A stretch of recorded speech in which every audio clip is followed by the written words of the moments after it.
Let's do a problem similar to a homework problem in chapter 8.1.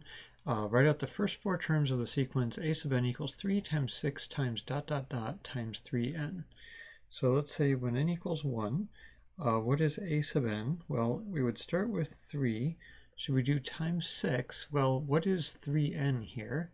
n is 1. So once we hit 3 times 1, we should stop. That should be the last term in the product for term 1 of the sequence. Have we hit 3 times n here? Well, yeah, n is 1, so 3 times n is 1.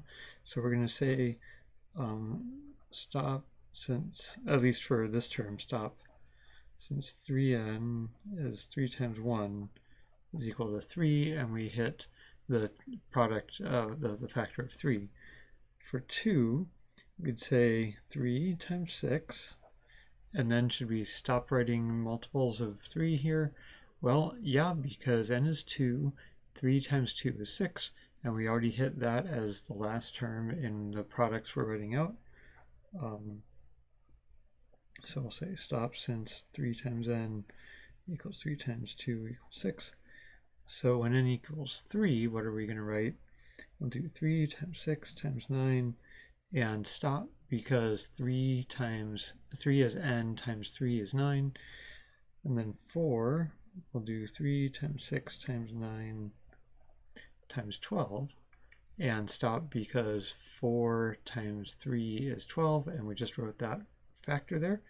So that finishes the homework problem, or the problem that's like a homework problem.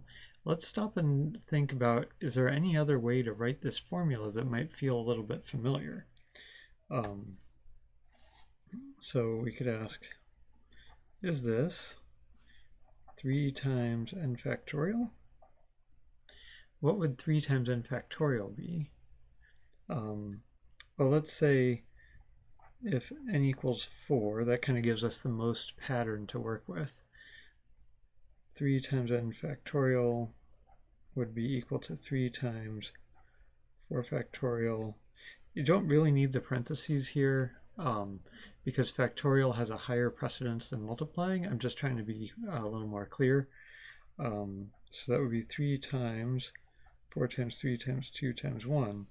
Is that the same as 3 times 6 times 9 times 12? Nope, not at all.